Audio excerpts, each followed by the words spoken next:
$11 billion. One man, one signature, and Europe's grip on African gold was over. This is how Traoré broke the silence and sparked a rebellion that the West never saw coming. It was 6:42 p.m. in Ouagadougou. The sun hovered low, bleeding gold across the top floors of the Zenith Tower, the tallest, newest, and most ironically foreign-owned building in Burkina Faso. From the outside, its reflective glass facade shimmered with prestige. Inside, however, something colder simmered. On the 27th floor in a climate-controlled boardroom lined with dark rosewood and brushed steel, 5 men sat around a curved table that cost more than most villages made in a year. They wore linen suits, spoke English with different European accents, and laughed as if history had already been conquered. On the wall behind them, a glowing LED map pulsed. It showed Burkina Faso's mineral-rich zones, gold, manganese, phosphate, lithium, all color-coded in sharp neon outlines. To them, this wasn't a country. It was a grid of resources. They sipped whiskey, not water. Their chairs reclined. One man, balding with a clipped Dutch accent, leaned back and smirked. Traoré won't last. They never do. We wait this one out like the last. Another chuckled, his Italian ring tapping against a tablet screen. Or we buy him a nice retirement villa in Spain. Quiet the rebel spirit. The third CEO, British, was reading through the latest export report. Gold exports down 3.2%, he muttered. Maybe scare tactics will help. That was when the door opened. No knock, no secretary, just a sudden, almost mechanical click of the handle turning. They looked up expecting an assistant, but it wasn't an assistant. He walked in slowly, dusty boots, tracking red earth across the polished floor. His uniform was simple, worn, no medals, no decorations, just a single blood-red beret faded from years under African suns. His face was unreadable, neither angry nor cold, just still, centered. He didn't say a word. Instead, he reached into his jacket, pulled out a folded sheet of paper, thick creased and stamped with the national seal, and laid it flat on the table. The Italian CEO raised an eyebrow. The paper said just one sentence. All foreign mining licenses are hereby revoked effective immediately. The silence that followed was almost holy. No one breathed. A single cube of ice cracked in a whiskey glass. The British CEO, ever the slick diplomat, leaned forward with a smile too tight. President Traoré. Surely this is some kind of... Traoré raised a hand. Not fast, not threatening. Just enough to silence the man, and it worked. This is not a negotiation, he said softly in perfect English. This is a correction. The room tensed like coiled steel. The Dutchman laughed too loud, too forced. You can't do this. We have contracts. You'll crash your economy. Investors will flee. Do you think you can survive without us? Traoré turned slowly toward the window. The sunset now drenched the horizon in crimson. The last man who said that now sells shares from a prison cell in Belgium. A flicker of something, not fear, but doubt, crept across their faces. The Italian stood nearly spilling his drink. We'll contact the embassy. You'll be hearing from The Hague. This is extortion. Traoré didn't move. He simply gestured to the document again. Those licenses were built on lies, blood, and poison rivers. You don't own what you never respected. Then he turned and walked away, not rushing, not looking back. His boots left faint prints across their floor like red fingerprints on marble. As the door shut behind him, the silence lingered, and then the room erupted. The tablets on the table buzzed. One by one, notifications began to appear. Access to Burkmine database revoked. Customs clearance for container 2493 denied. Security clearance at Site 4A invalid. Border permit voided. Everything was shutting down. Not tomorrow. Not next week. Now. Panic spread like a virus. The British CEO cursed and dialed a number. No signal. The Dutchman tried the Wi-Fi. Disconnected. The screens on the wall flickered to black. Then a final automated email popped up, translated into 4 languages. Effective immediately, all mineral assets within the sovereign territory of Burkina Faso are under full national control. Unauthorized extraction will be treated as theft. Back in the elevator, Traoré said nothing. His eyes stared at the metal doors. His reflection was calm, as the numbers counted down 27, 26, 25. A quiet hum filled the space like the calm before a storm. Outside, the sun disappeared beneath the horizon. Inside Burkina Faso, everything had just begun. At first, there was only silence, that strange, airless kind of silence that follows a slap you didn't expect. The five CEOs stared at the door Traoré had just exited, still swinging slightly from his departure, as if the air in the room hadn't decided what to do with itself yet. Then the Italian broke the tension with a brittle laugh. Dramatic, he said, shaking his head, lifting his whiskey again. Very theatrical. I'll give him that. The Dutchman chuckled, tapping his tablet to pull up the company's legal contracts. He's bluffing. No way he has the authority to void decades of international agreements with one piece of paper. The British CEO, always more cautious, narrowed his eyes. Pull up site access. Let's see what he's actually playing at. The German executive was already scrolling through a secure dashboard. I'm logging into the customs clearance portal now. He stopped mid-sentence, blinked, tapped again. Customs, down. The others turned toward him. A pause. The Dutchman scoffed. You probably typed the wrong. My access is revoked, the German snapped. It says I don't have clearance. The British CEO refreshed his own device. A loading symbol spun. Time out. Check the satellite grid, the Dutchman ordered. If they're blocking movement, we'll see it there. The Italian, growing uneasy, pulled up the security feeds for the extraction zones in Udalan province. A moment later, the screen flickered, then vanished. Access terminated due to national security protocol. It was in French, and it was real. Within seconds, every device around the table began glitching. First the tablets, then the laptops, then the wall screen. Layers of access permissions gone. Internal dashboards turned black. Files disappeared. Satellite feeds shut down. Employee rosters vanished. A notification blinked in red across all devices. Active mining operations suspended by Presidential Directive 001. Violation constitutes theft of national resources. The Italian stood up so fast his glass shattered on the floor. This is a coup, he spat. This is actual theft. No, the British CEO said slowly, as if calculating odds in real time. This is war. The Dutchman grabbed his phone to call the EU liaison in Abidjan. No bars. He switched to Wi-Fi. No connection. I want the embassy on the line now, he barked. This isn't just Burkina Faso. This is a signal to Mali to Niger. If this stands, we lose the entire belt. The room shifted. The air grew heavier. They weren't panicked yet, not fully, but they had begun to understand something they weren't prepared for. This wasn't theater. This was infrastructure-level action, and it had begun hours before Traoré even entered the room. Then came the final blow. On the central screen, once filled with real-time logistics data, a single image replaced all others. It was a satellite photo, grainy but unmistakable. A massive convoy of trucks filled with unrefined ore stopped cold at checkpoint 42 on the country's southeastern border. Soldiers stood in front of the convoy. One man stood in front of the soldiers. He wasn't saluting. He wasn't speaking. He was just standing. Caption: unauthorized exports intercepted. Awaiting national reassessment. The German CEO sat down slowly. The British CEO muttered, he planned this for months, maybe longer. The Dutchman looked around, eyes sharp now. He's cutting us out entirely. He's locking it down. Everything. The Italian whispered almost to himself. We underestimated him. No one disagreed. In the hallway, footsteps faded. The air remained still. And somewhere high above the chaos, the elevator doors slid closed with a smooth, quiet hum. Inside, President Ibrahim Traoré stood motionless, hands behind his back. His reflection split in the metal panels around him. He said nothing. He didn't need to.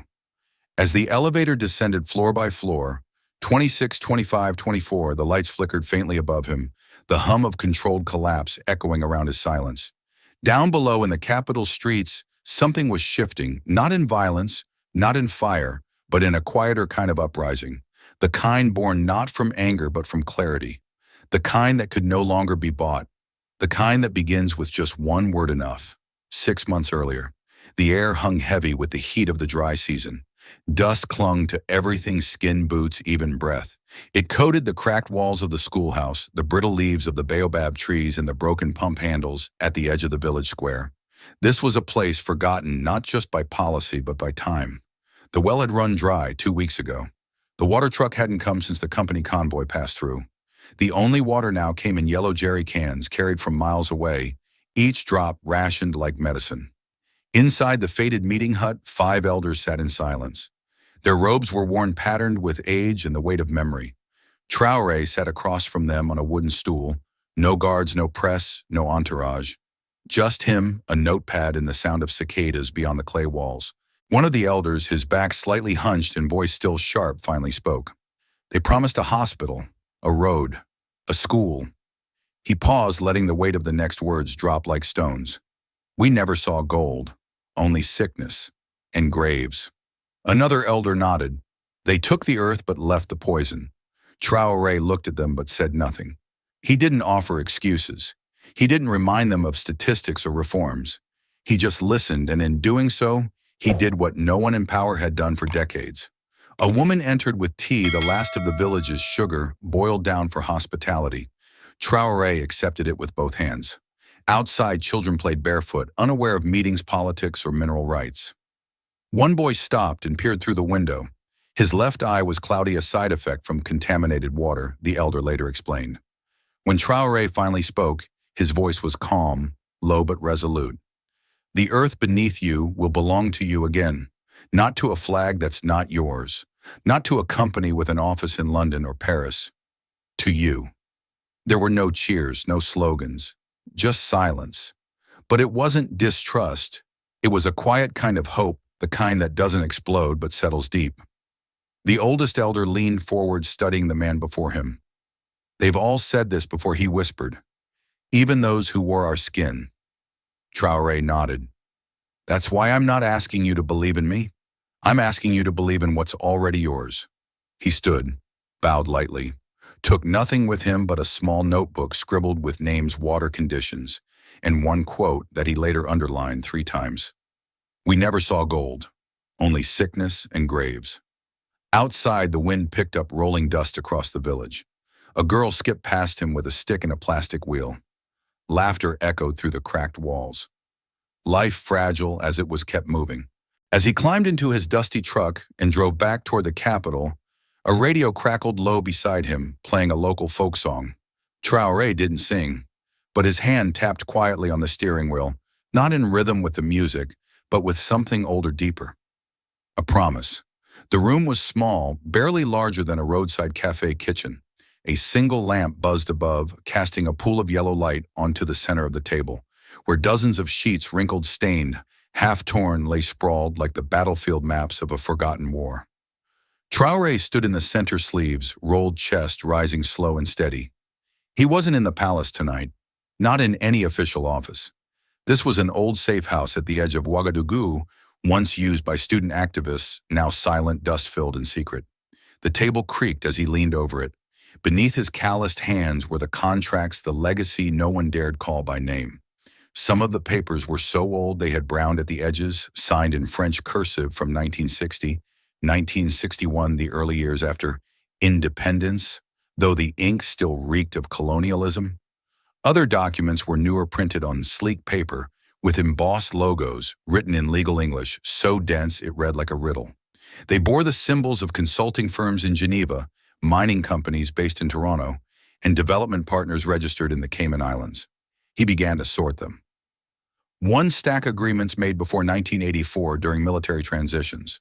Another licenses issued during the so-called reform years post-2000. A third, recent amendments rushed through Parliament without public scrutiny, buried beneath pages of fine print. The silence was thick. Occasionally the wind pushed against the tin roof. Somewhere outside a dog barked once, then stopped. He picked up a contract dated 1987, a joint venture between a French firm and the Ministry of Energy.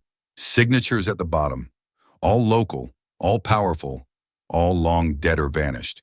He circled the company name in red ink, then circled the shell firm listed as the logistics partner, then circled the offshore account where profits were repatriated for investment stability.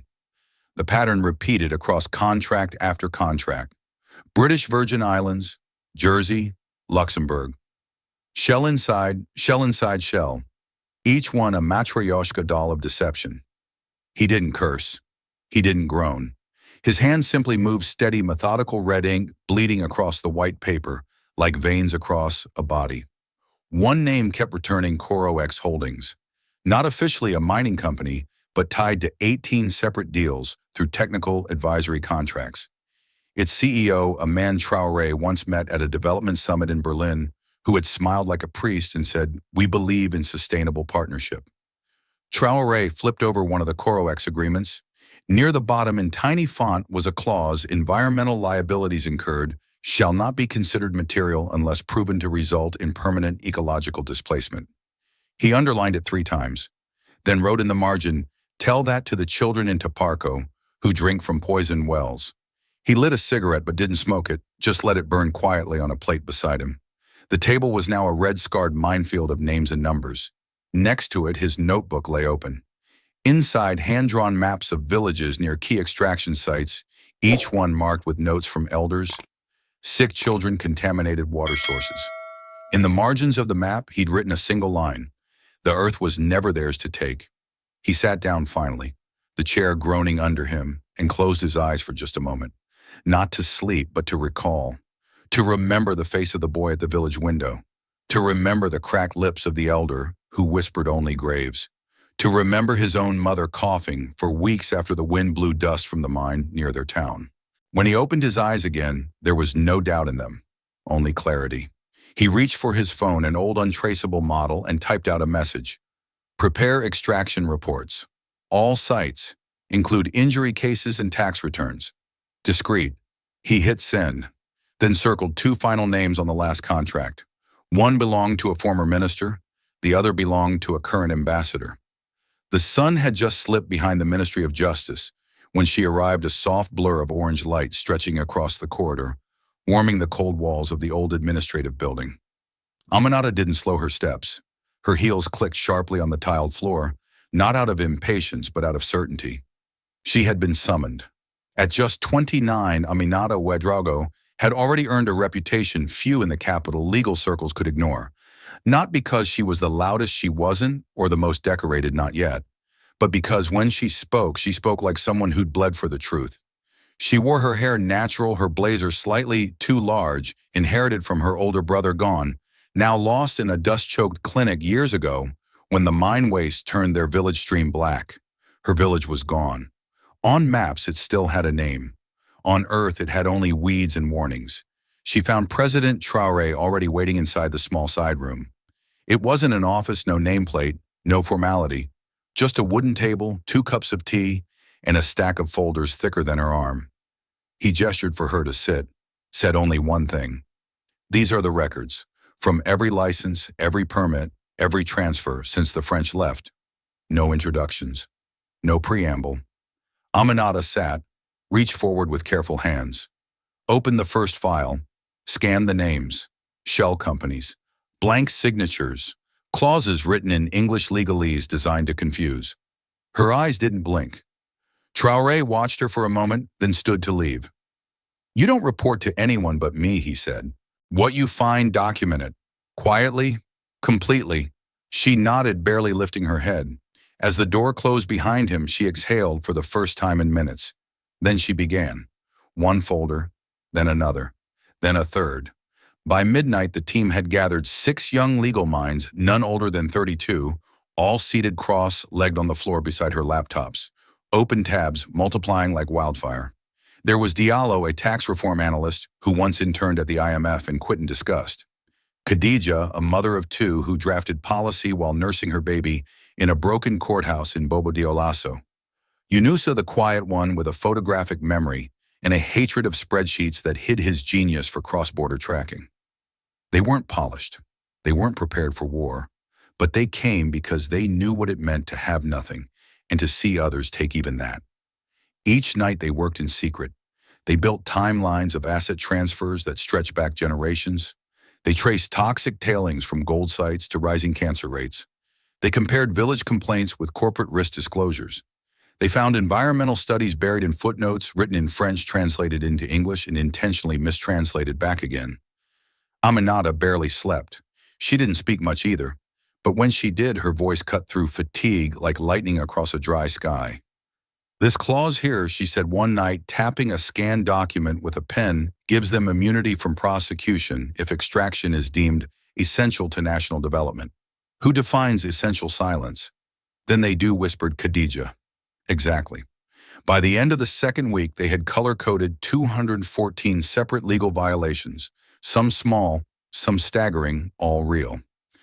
Aminata stared at the wall one night where a paper map had been taped up in desperation. On it, dozens of red dots, each representing a contract site. She looked at them as if seeing old wounds, then circled one in the northeast. Her village. No one said a word.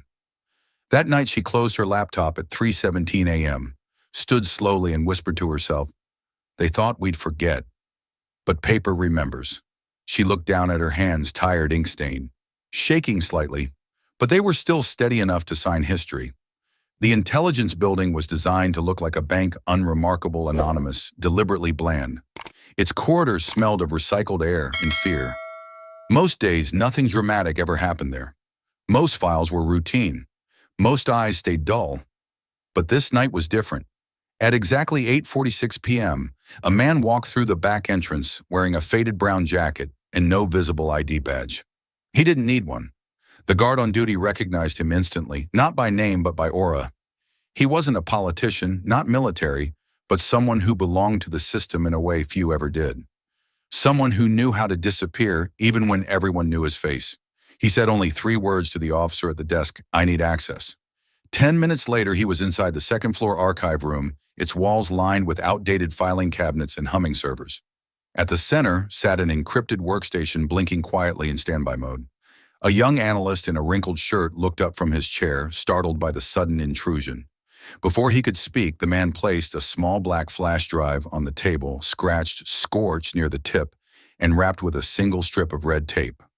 "This," he said flatly, "will either save your country or destroy me." The analyst hesitated. "What is it?" "Proof. Real proof. The kind no one wants to find." He plugged in the drive without waiting for permission. The screen flickered to life, revealing folders, dozens of them each named in short-coded bursts: V4LF, Cargo 12A, DAG Reconf, Sante Gold. The analyst clicked the last one first, almost instinctively. It opened a customs manifest. Destination Brussels. Contents medical supplies. Declared weight 3.2 metric tons. Accompanying documents, BUHU forms emergency clearance. But the internal file name said otherwise, AUR1 raw bars. The analyst's fingers froze on the keyboard. He double-clicked a manifest attachment. A scanned image appeared: gold bars stacked, stamped, shrink-wrapped beneath a thermal tarp. Not even disguised, just mislabeled. Smuggled out under the cover of global health relief. The whistleblower said nothing. His hands were in his pockets, his eyes fixed on the floor. "You'll find more," he said. "Ore marked as agricultural machinery. Lithium declared as diplomatic cargo. Even manganese signed off by fake Red Cross affiliates. It's all here. 5 years' worth." The analyst sat back slowly, heart racing. "Where did you get this?" The man didn't answer. Instead, he looked at the blinking light on the flash drive. "I was part of the chain," he said, "until they tried to kill someone I knew." His voice cracked barely. "Just enough to betray something under the surface. Not regret. Guilt. I can't undo what I helped happen," he continued, "but I can show you the machine. You'll have to decide whether to burn it down." The analyst looked at the folders again, each one a small blade. "Why come now?" The man turned to leave, already fading into shadow. "Because Traoré isn't bluffing," he said. "And this time, you finally have someone who won't sell the country back for a plane ticket."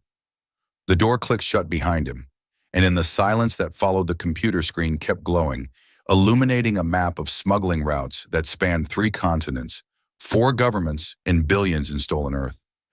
The office was dark except for a single desk lamp casting its tired yellow halo over the chaos below. Crumpled paper, red pens without caps, open books in French and English. Half-drunk coffee mugs, all of it surrounded Aminata like the remnants of a battle that had dragged on far too long. The hum of an overhead fan ticked faintly with each rotation, a metronome marking exhaustion. It was nearly midnight, but Aminata hadn't moved from her chair in hours. Her eyes were dry, her shoulders stiff, and the tip of her index finger was raw from dragging across so many brittle page edges.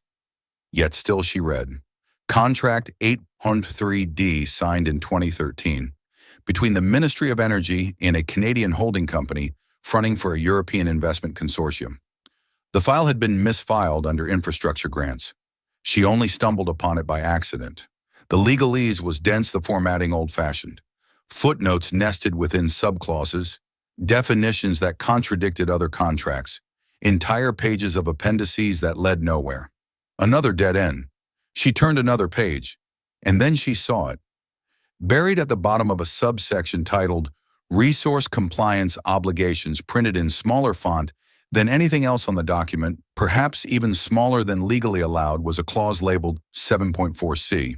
She sat upright slowly, eyes narrowing. In the event of a verified environmental violation resulting in measurable harm to local ecosystems or human health, the licensee hereby forfeits all contractual rights to extraction, land use, and site access, effective immediately upon state certification. She read it again, then a third time. It was real. She checked the signature dates, the contract jurisdiction, the public registration. Everything held. It hadn't been amended. It hadn't been removed.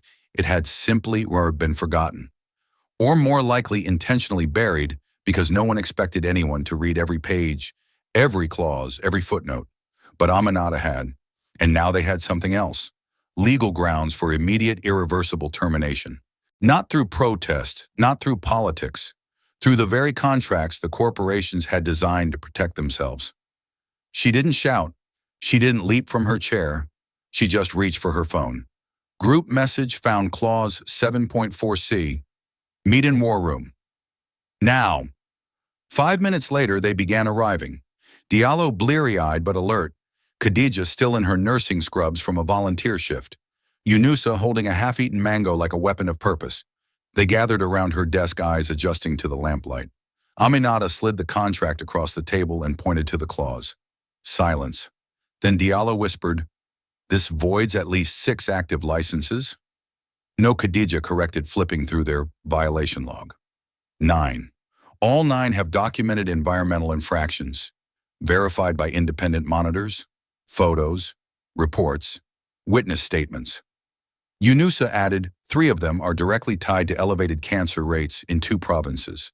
The data matches. Aminata's voice was low, calm, but electric. We don't need new legislation. We don't need protests. We just need to activate what already exists. They looked at her not in awe, not in disbelief, but in awakening. Diallo exhaled. If we move on this, it has to be fast. They'll try to bury it again. Khadija nodded. We need certification from the Ministry of Health and Environmental Control. They'll push back. Aminata leaned in. Then we go over them. Straight to the presidency. She tapped the clause again. This is the thread. If we pull it right, the whole thing unravels. Yunusa stood up. What do we call the file? Aminata didn't hesitate. Clause 7.4. Operation Forgotten Fire. For a long second, no one moved. Then, like clockwork, laptops opened. Maps unfurled. The printer roared to life. A legal revolution born not in a courtroom or a battlefield, but in a midnight room lit by stubborn hope and fluorescent defiance. The clause had been forgotten by those who wrote it, but it had been found by those it tried to silence. And now it was going to speak. There were no courtrooms, no marble columns, no formal hearings, just a windowless room with taped-up posters and a blinking projector humming softly in the dark. The walls were lined with plastic crates filled with folders, envelopes, and drives. This was where the revolution was being built, not with weapons, but with witness statements, satellite maps, and scars. Aminata stood at the head of the room, sleeves rolled to her elbows, pointing a laser toward the screen. The image projected was grainy, time-stamp taken by an NGO drone 3 years earlier, an aerial view of a village downstream from a gold extraction site. What should have been lush green was instead smeared in rust-colored sludge veins of chemical runoff carving through farmland like open wounds. This was taken in Gando, 6 kilometers from Site 9A, she said. You can see the manganese tailings overflowing the containment trench. She clicked. A new image appeared. This time a child's face, maybe 9, maybe younger, turned toward the camera lips, cracked a raw, raised scar, tracing the line of his jaw like it had been carved by fire. His name is Karim, she said. He was diagnosed with acute dermal poisoning. Blood samples showed elevated mercury and cyanide levels. His family drank from the same stream the mining company claimed was non-essential to community use. Silence blanketed the room. The team of lawyers, analysts, and field researchers sat in stillness, not because they were stunned, but because they already knew these stories. What made it different now was this: the stories were becoming evidence. Yunusa opened a folder marked Tap 12. Inside, an old notebook faded at the edges, filled with handwritten notes from a nurse who had served in the region for 15 years. In one entry dated 2016, she had written, "Children are developing strange sores. I suspect the water. We've stopped using it to clean wounds." Khadija, scanning a list of cross-referenced testimonies, spoke next. "We have at least 48 unique statements that link visible illness to specific extraction sites, and 11 of them are backed by third-party medical reports." Diallo added, "We've layered that with satellite data. You can see changes in vegetation, soil acidity, and thermal readings in a 3-kilometer radius around every active site." Aminata nodded. "And these images, the scar, the sludge, the nurse's notes, all of it qualifies under Clause 7.4. We don't need to prove intent, just damage." That's the language they used. She walked over to the far wall where a massive map of Burkina Faso was pinned, covered in thumbtacks and strings. Red circles marked contaminated villages. Green tags showed clinics that had closed due to mining proximity. Black pins showed where complaints had been submitted and ignored. Aminata pulled a pin from her pocket and stabbed it into the town of Zonwego, her own birthplace. No one asked why. "This is no longer anecdotal," she said. "This is admissible. This is actionable. And this is ours." They began to organize, not by emotion, but by violation-type environmental breach, medical negligence, resource mislabeling, export fraud. Each folder a small blade, each testimony a sharpened truth. Later that night, they gathered in a circle, the files stacked around them like fortifications. Aminata held Karim's photo in her hands, tracing the outline of the scar with her thumb. "They thought pain couldn't be measured," she said quietly. "That suffering leaves no paper trail." She held up the photo, "But it does. And now it has a voice." No one applauded. No one had the energy. But they didn't need to. What they were building here didn't require noise. It required endurance. And for the first time in decades, the pain had a name, a clause, and a deadline. By dawn, the printing room in the Ministry of Justice was alive with the rhythm of revolt, not with chants or flags, but with the humming and clatter of industrial printers spitting out cease and desist orders on thick watermarked paper. Each page bore the state seal, Traoré's personal signature, and the clause that had once been forgotten, now resurrected as a blade 7.4c. The final line on every document was written in bold: "All extraction activities must cease within 72 hours. Violations will be prosecuted under national and international law. No more emails, no veiled threats, no negotiations. Every order was to be delivered by hand." Couriers, military officers, and justice officials fanned out across Ouagadougou, riding motorbikes through morning traffic with folders locked in waterproof bags. They moved like quiet flames through the corporate sector, knocking on security gates, requesting entry, handing over envelopes that felt heavier than their weight should allow. By 9:30 a.m., 7 major foreign mining offices had received the order. At the regional office of Garmin Minerals, a Canadian-owned firm, the security chief laughed when he saw the envelope. Then he opened it. Then he stopped laughing. The legal counsel emerged 15 minutes later, sweating through his collar. "Is this a joke?" he asked. The officer said nothing. The next hour, Colix Resources, a Franco-Belgian conglomerate, received their copy. They didn't laugh. Instead, the CFO summoned 2 board members and offered to discuss alternatives code for a bribe dressed as a development grant.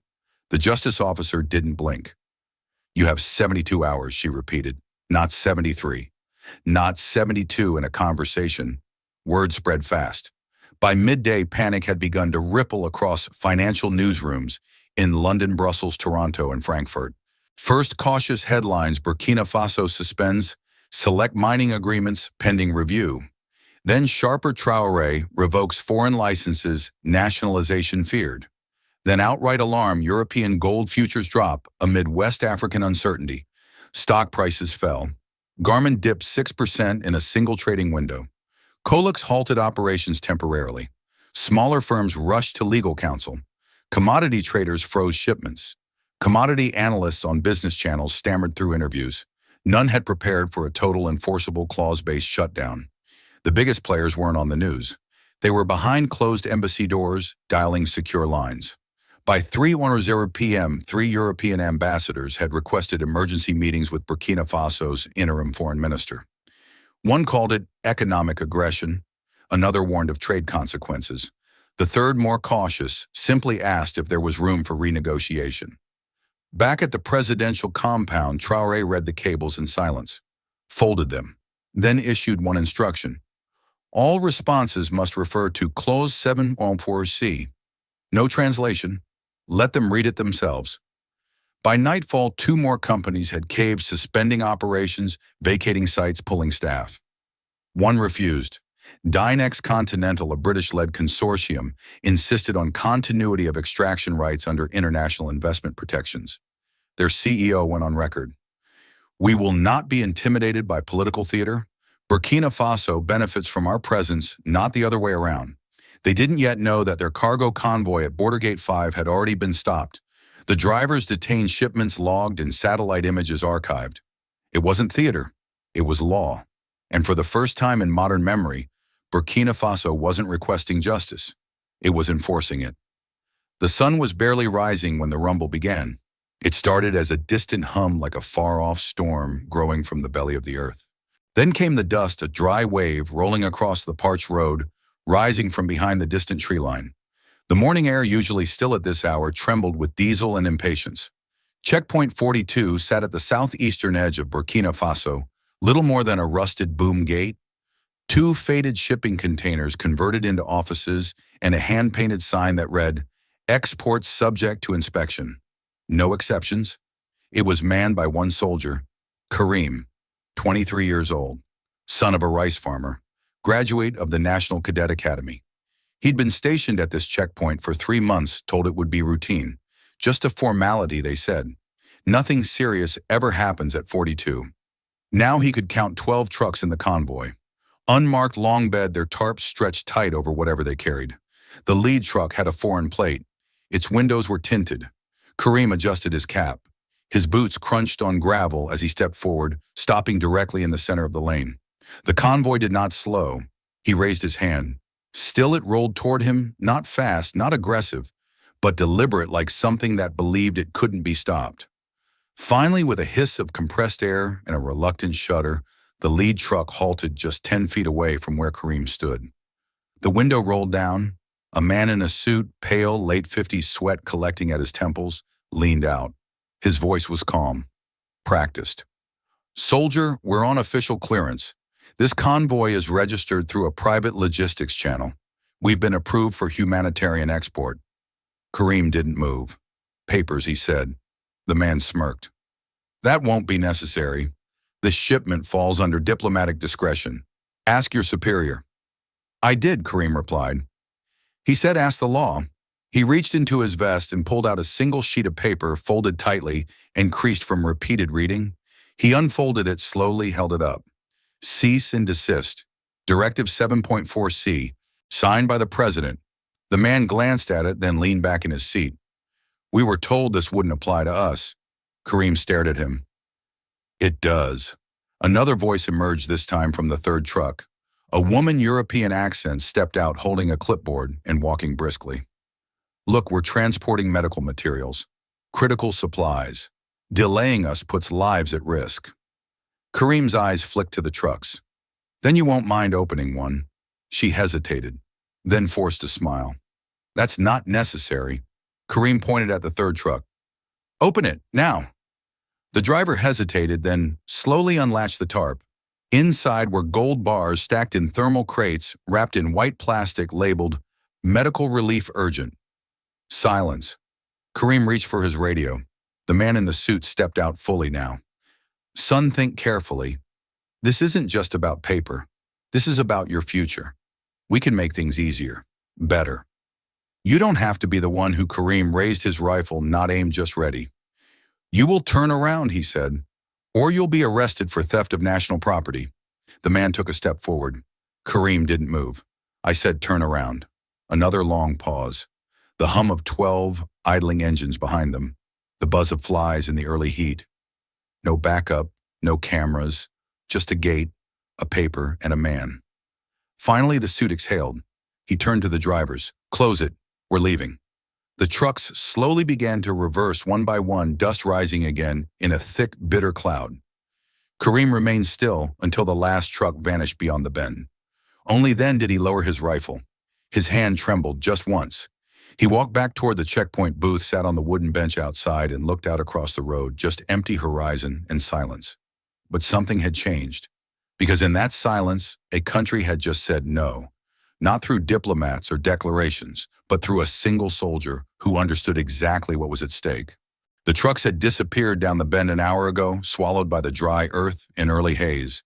But Karim knew better than to think they were gone for good.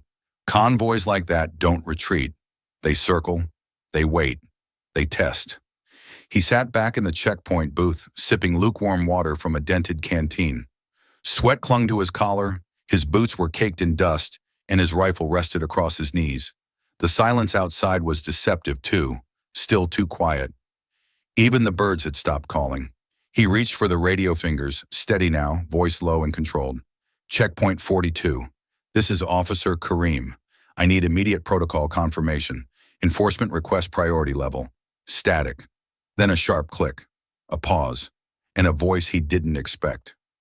"Karim." The signal wasn't military. It wasn't a superior. It was him, Traoré. Not through an aide, not through a spokesperson. The president himself. "This is Traoré speaking. I've read your report. I saw the manifests, the photos." There was another pause, this one personal, as if the air itself had slowed to hear what came next. "You're doing more than holding a line. You're holding a nation's breath. Do you understand?" Karim sat up straighter. "Yes, sir." "Then stand firm. We are all behind you." Static returned. The line went dead. Outside, the sun broke fully over the horizon, casting long shadows from the guard post across the red gravel, like outstretched arms. And then down the road, the rumble returned. 12 trucks, same order, same drivers, but this time moving faster. Karim stepped out of the booth and stood once again in the middle of the road. The lead truck didn't slow. Karim didn't move. He reached into the pouch on his left hip, pulled out a flare gun, raised it skyward. Thwump!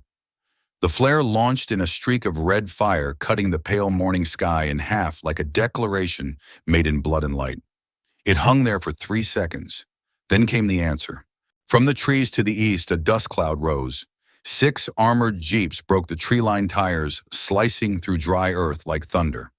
From the west, a military truck pulled around the ridge, soldiers dismounting with coordination that left no room for questions. The convoy screeched to a halt. Drivers jumped out, hands raised. Karim didn't flinch. The officer leading the new arrivals saluted sharply. "Sir, we've been dispatched by direct executive command. Orders: inspect, detain, impound." He pointed to the trucks. All of them, all of them. One by one, the tarps were removed. Gold, tin, lithium, even rare earth metals, all mislabeled as fertilizer. Humanitarian tools, even wheelchair parts. The officers began cataloging. Photos were taken. Each crate was barcoded, sealed, and reloaded onto military transports. The convoy drivers were gently but firmly cuffed and placed under guard. The man from the suit, the one who had smirked the day before, was nowhere to be found. He'd vanished like vapor, but his shipment hadn't. Karim stood by the gate as the last truck was impounded. One soldier handed him a form to sign. His hand paused briefly before he scrawled his name. "Official seizure under Clause 7.4c, the officer confirmed. Enforcement success." Karim didn't reply. He simply looked up, not at the convoy, but at the ridge above where a small group of villagers had gathered. Some of them held up phones. Others just watched. A boy with a cloudy left eye, the same one from the photos Aminata once showed in the war room, raised a clenched fist. And that was when Karim smiled. Not for pride, not for cameras, but because he realized he had just changed the story his country would tell itself. Not about resistance, about enforcement, not about poverty, about power. The flare's smoke was fading now, drifting across the sky like a signal carried to the world. And this time the world was watching. The photo wasn't planned. It wasn't staged. It wasn't even taken by a professional. It came from a beat-up Nikon belonging to Asuf Zongo, a 26-year-old freelance journalist who had been sleeping in the back of a borrowed pickup truck. He'd been chasing rumors of a confrontation at the southeastern border, expecting little more than denied access and a quote from a sleepy guard. But when the flare lit up the sky, he raised his lens by instinct, not strategy. Click. One frame, 1 second, no zoom, no edits.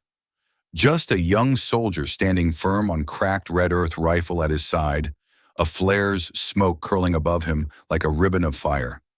Behind him, the 12 halted trucks loomed like monuments, massive, loaded, and powerless. His silhouette was sharp, his posture straight, his eyes forward. 1 soldier, 12 trucks, a nation behind him. That was the headline Asuf wrote.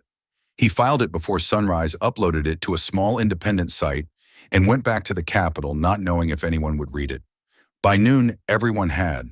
The photos spread like lightning across every screen in Ouagadougou, then across the country. Social media erupted. Newspapers reprinted the image in full color. Cafes paused their music. Radio hosts broke into tears reading Karim's name aloud. Young men shared it with pride. Elders with tears. Teachers used it in classrooms. Children traced his outline in chalk and crayons. It was the image they had never dared imagine, someone who stood up and wasn't crushed. The nation didn't just applaud, it roared. In marketplaces, people raised fists. In villages, families crowded around small TVs. Soldiers in distant posts took photos of themselves standing like Karim, defiant, proud, still. For once, there was no celebrity, no foreign figure, no speechwriter behind the national spirit, just one of their own. And while the country surged forward with pride, Karim said nothing. He returned to base just after dusk, uniform, dusty, boots scuffed. He didn't speak to reporters. He didn't call home. He walked into the barracks, placed his gear back on the wall, and sat quietly with his squad. Someone handed him a bowl of rice and sauce. He ate in silence. When his captain came to shake his hand, he only said, "I was just following the directive." But even his voice carried the weight of something bigger. Because in that silence lived something greater than praise, the knowledge that he had not only done what was right, but that he had done it when no one was supposed to. Later that night, one of his squad mates slid a folded newspaper into his locker. Karim opened it briefly, stared at the headline. His photo stared back. Then he folded it again and tucked it away. Not for glory, but to remind himself that when the moment came, he didn't run. And for the first time in years, Burkina Faso had proof not just of injustice, but of courage. Not just of harm, but of hope. All from a photo that no one expected, but no one would ever forget. The courthouse in The Hague was cold in a way that had nothing to do with temperature. The ceilings arched high and imposing. Marble tiles clicked beneath polished shoes. Translation headsets whispered in 6 languages at once. And across every hallway, every glance, every cleared throat, there hung an unspoken truth. Burkina Faso did not belong here. Not by tradition, not by power, and certainly not by expectation. But Aminata Ouedraogo walked through the front doors of the International Arbitration Court like she had been born for this moment. Her gray suit was creased perfectly, her hair pulled back with a simple gold pin. In her hand, she carried nothing but a single red folder. No entourage, no defense team, no PR advisor, just her. On the other side of the chamber sat 6 Western CEOs flanked by teams of lawyers in black suits, whispering and smirking and shuffling papers like generals before a war. They had filed a joint lawsuit for $18 billion USD in damages, citing breach of contract, unlawful seizure of assets, reputational harm, and hostile regulatory interference. In simpler terms, Burkina Faso had said no, and now the empire wanted repayment. The room fell quiet as proceedings began. The lead counsel for the corporation stood first. His voice was smooth, rehearsed, confident. "Ladies and gentlemen, my clients are not aggressors. They are investors. They came to Burkina Faso with capital, knowledge, equipment. They built roads. They created jobs. They transformed barren land into productive enterprise.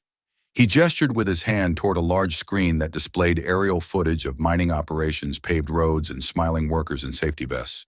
What did they receive in return? Revocation, seizure, vilification in the press. This is not justice. This is political theater. There were murmurs of approval from the plaintiff's row. Flashbulbs clicked faintly behind the glass. The judge nodded and looked toward Aminata. Burkina Faso may now respond. She stood slowly, deliberately, walked to the podium, placed her red folder gently on the wood, and looked directly at the 6 CEOs. She didn't raise her voice. She didn't posture.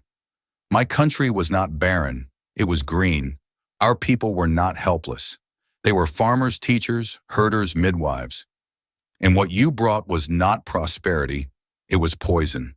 There was a stir in the gallery. Aminata opened the folder, pulled out a printed photo, a boy with a scar running down his jaw, standing by a dry well. She held it up. This child's water was poisoned by mercury runoff from your extraction site. The environmental impact report you submitted was falsified. We have the satellite data to prove it. She laid the photo on the judge's desk, then continued. Here, she said, is a clause from your own contract, Section 7(4)(c). It states any proven environmental harm results in immediate revocation of license. She tapped it once with her finger. You didn't break a political rule. You broke your own. One of the CEOs leaned forward, sneering slightly. We built your roads. Aminata turned her gaze to him. You paved roads to your mines, not our schools. We brought jobs. You brought graves. Silence. She closed the red folder and stepped back. Burkina Faso is not refusing to honor contracts. We are refusing to honor abuse disguised as partnership. We are not violating law. We are enforcing it. The judge leaned forward. Do you submit evidence of this enforcement? She nodded once. 112 witness statements, 67 satellite overlays, 4 independent medical studies, 12 cease and desist orders, all documented, all lawful. Her voice never wavered. We are not here to ask for sympathy. We are here to confirm a fact. For the first time in our history, we stood up and said, enough. She stepped back, calm as stone. Across the chamber, the CEOs whispered among themselves, suddenly less amused. Because they had expected anger. They had expected protest. But what stood before them was something far more dangerous: clarity. Outside, journalists pressed against glass for a glimpse of her. Inside, the court recessed in silence, and Aminata, as always, walked out alone, her red folder empty now. But the truth inside it had already done its work. The room dimmed as the projector whirred to life. On screen, a wide river once called Nawuri, meaning mother stream in the local dialect, now thick with yellow sludge. Fish floated lifeless. A cow drank from the edge, then collapsed. A timestamp in the corner marked the year 2017. Aminata's voice was steady. This is the river Nawuri, downstream from Site 4C. 4 independent water samples show arsenic, lead, and cyanide, each exceeding international safety standards by over 300%. She clicked to the next slide. An Excel spreadsheet appeared. The cells were highlighted in red. Here are the reported tax filings submitted by Garmin Minerals between 2014 and 2020. Now, she pulled out a second screen. Here are the internal export logs we recovered from whistleblower documentation. You'll see that the volume of material reported to international trade boards is nearly double the taxable amount declared. There was a low murmur. One of the judges adjusted his glasses. Aminata didn't pause. Next, we have evidence of fund transfers made to offshore accounts registered in the Cayman Islands, Luxembourg, and the UAE. These accounts were listed under subsidiary firms, all traced back to the same 4 parent companies. She looked toward the plaintiff's bench. One CEO shifted uncomfortably. Another scribbled into a legal pad, lips pressed tight. This, she said plainly, is fraud. She moved away from the screen and returned to the center podium, placing a small device on the audio dock. She looked up. What you're about to hear is not a quote from a politician. It is not campaign material. It was recorded 2 months ago during a national blackout. She pressed play.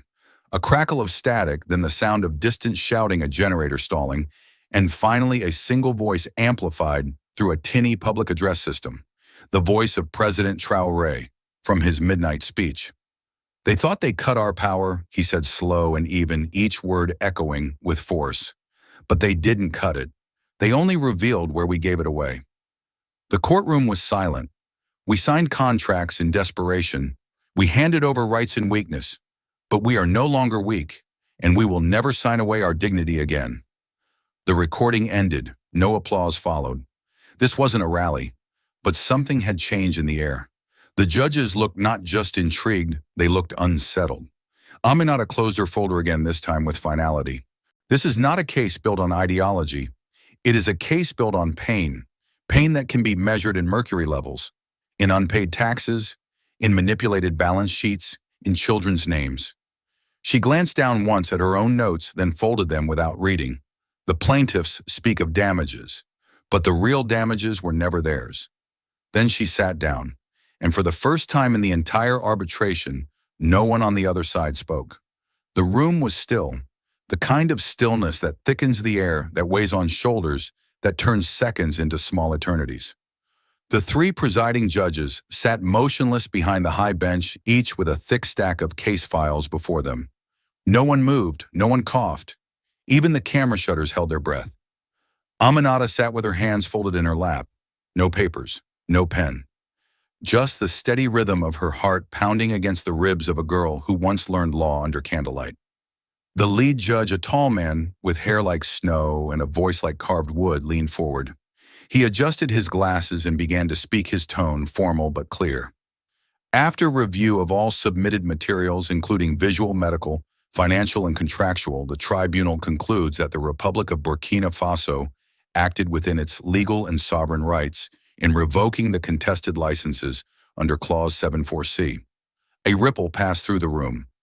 Furthermore, the tribunal recognizes that environmental harm tax irregularities and misrepresentation of export goods constitute material breach of contract, thereby nullifying claims of wrongful seizure or expropriation. He paused. All lawsuits against the Republic of Burkina Faso are hereby dismissed. Silence. Then came a sound small, almost hesitant, like the first note of a hymn. Applause. It began in the back row where two African delegates stood and clapped quietly. Then another, then another. Soon the chamber echoed with hands, with cheers, with joy uncontained. Aminata didn't stand. She didn't raise her arms or bow or speak. She sat perfectly still, tears slipping silently down her cheeks, unannounced but undeniable. She smiled not wide but full, the kind of smile born from years of buried truth, finally unearthed. On the plaintiff's bench, the CEOs sat in stunned silence. A few shuffled papers in disbelief. One shook his head. Another stared at the wall, unmoving, as if the verdict hadn't been spoken in a language he understood. But it had. Outside, the news broke like wildfire. Burkina Faso wins. Tribunal sides with Traoré government. Environmental justice prevails in historic ruling. In cities across West Africa, radios blared the verdict in markets and courtyards. TV anchors wiped tears from their eyes mid-broadcast. Social media lit up with one photo, Aminata, sitting still, hand over her mouth, eyes wet. And in the villages where gold had long meant death, where water had turned black, where children once coughed at night and no one asked why they danced. Old women in brightly patterned wrappers beat drums with open palms. Young boys jumped and twirled. Radios were lifted into the air like torches. In one village, elders lit a fire and passed a gourd of sweet beer in a circle, offering the first sip to the earth. "We are seen," one said. Finally. Back in The Hague, Aminata walked quietly through the marble halls once more. Her red folder now carried only a single sentence, the ruling printed in official script. She folded it once, tucked it into her bag, and stepped into the wind. She didn't need cameras. She didn't need parades. The people who needed justice already knew, and today they had been heard. The heat inside Parliament that day had nothing to do with the weather. Outside, the sun bore down on the sandstone building as villagers, students, war veterans, and street vendors gathered in the square, not to protest, not to plead, but to watch. Inside, the chamber buzzed with unease. Suits rustled. Pages were shuffled, pens clicked anxiously. Across the rows of wooden benches, lawmakers, some seasoned, others newly elected, leaned forward as one document was passed hand to hand, a draft amendment that would redefine the rules of ownership in Burkina Faso. At the center of it all sat Aminata, no longer the quiet legal aid, no longer just the face of the tribunal. Today she wore white and gold, not to dazzle but to remind of purity and of ground that shimmered with wealth and blood. She took the floor slowly, deliberately. In her hand was a single page. "This is not a complicated document," she began, "and yet it may be the most important page we ever pass." Her voice echoed, not loud but undeniable. The clause reads, "No foreign entity shall own land, water, or mineral rights within the territory of Burkina Faso unless the benefit to local communities is direct, measurable, and fully transparent. All contracts shall be public. All profits traceable. Violations punishable by law." She paused. Let the silence settle. Across the aisle, one opposition member raised a hand. "Miss Ouedraogo, what you propose may repel international investors. Do you want us to be isolated, cut off from capital, from trade?" Aminata didn't flinch. "We are not refusing partnership. We are demanding equality. This clause does not close our borders. It opens them with terms we set for ourselves." Another voice interjected, an older delegate from the north, grizzled and sharp-tongued. "And who defines benefit? Is a road a benefit? Is a bribe a benefit? This sounds noble now, but laws must survive pressure." Aminata stepped closer to the microphone. She didn't look at the older man. She looked at the painting above the chamber, a faded mural of the country's independence in 1960. Soldiers smiling, flags raised, gold glinting in the background. "This is not a vote on policy," she said, her voice steady. "It is a vote on memory." The room froze. For decades, we gave our minerals, our rivers, our land away. We signed what we didn't read. We accepted what we could not question. Our children drank poison while foreign banks swelled. That was legal, yes. But was it just? She lifted the page in her hand. Now we have a chance to say never again. There were murmurs. Some nodded. Others frowned. But no one looked away. Behind her, Traoré sat quietly in the gallery, not as a president giving orders, but as a man listening. His hands were folded. His eyes did not leave hers. The speaker called for votes. Electronic panels lit up. Yes, yes, yes, no, yes, abstain. Yes, yes, yes. When the count ended, the chamber didn't erupt in applause. Instead, a slow hush fell, a kind of reverence. The clause passed, and outside in the square, when the news reached the crowd, someone let out a long, wordless cry, not of pain but of release. Drums began, feet stomped, voices rose, not in slogans but in old songs. Inside, Aminata sat down and let her breath go. Not because the fight was over, but because for the first time in 100 years, the law finally belonged to the people it was supposed to protect. The ink had barely dried on the parchment when the words began to spread. Not through official press conferences or scripted speeches, but in chalk. At the far end of the Sahel, where teachers still use slate boards and broken chalk sticks, a school teacher wrote 5 words across the top of her morning lesson: "This land belongs to us." She paused, looked at her students, children with bare feet and bright eyes, and underlined the sentence once firmly. Then she said nothing, allowing the silence to wrap around it like prayer. One boy seated in the back repeated it under his breath. Then another. Then a girl in the front row raised her hand. "Madam, can we sing it?" The teacher didn't answer. She just nodded. By the time recess came, the phrase had morphed into a chant, bouncing through the schoolyard like a nursery rhyme. But it wasn't just the children who picked it up. That afternoon in Ouagadougou, a muralist painted the words across the side of a concrete building, white letters on a bold red backdrop stretching 2 stories high. "This land belongs to us." That night it was the first line of the 6 o'clock radio broadcast. The host read it slowly, once in French, once in Mossi, and once in Fufulde. Listeners called in just to say it aloud. At a wedding in Bobo Dioulasso, the DJ cut the music for a moment and shouted the phrase into the microphone. The crowd screamed it back louder. At an army checkpoint, a passing truck had it scrawled on its rear gate in charcoal. At a mining town in the east, someone wrote it in permanent marker on the gate of an abandoned foreign compound. Even in the presidential compound, a staff member hung a small paper sign with the phrase above the entrance to the cabinet chamber. The country had waited generations for a sentence like this. A sentence that didn't ask permission, that didn't apologize, that didn't explain itself. Just 5 words. This land belongs to us. And though it had come from a legal clause buried deep in a newly passed bill, the phrase no longer belonged to the document.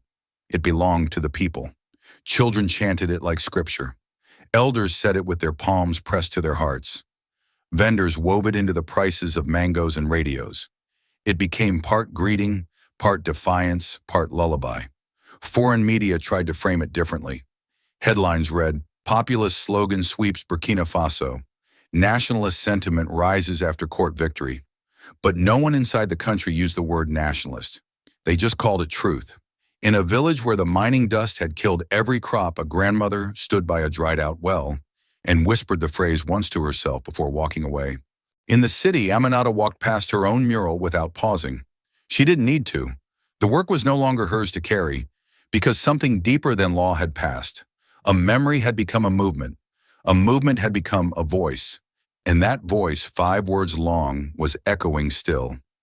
The land had always been beautiful. That much was never in doubt. Even stripped bare, even poisoned and gouged, it held something in its soil, a quiet defiance and ancient dignity. But for decades, it had been drawn only in contracts and profit charts, labeled in blocks and zones coded with numbers instead of names. Now, for the first time in living memory, the maps were changing. The Ministry of Reconstruction, a new department formed just months after the tribunal ruling, began issuing land transition permits. What had once been Extraction Zone 7B was now tagged for agricultural redevelopment. Old access roads built for hauling gold were redirected toward village clinics.